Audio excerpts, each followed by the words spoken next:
Parte do tren de borrascas que tivemos, pois aínda por encima, pois estiveron facendo vaciados, co cual pois estuvimos como 4 días seguidos con salinidade cero e terminou de matar o marisco. E sería unha tristeza ver todo isto así, xa non só é económico, é un moral, xa non só che afecta o económico. É que ves, vamos, veste impotente, mira, o terreno negro, isto era areia blanca completamente. Agora estamos limpando, bueno, estamos preparando para volver a sembrar, non nos queda outra.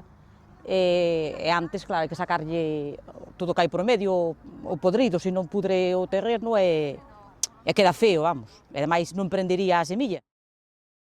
As mariscadoras estamos dende xaneiro sin poder traballar, decidimos parar ata que se recuperara a salinidade.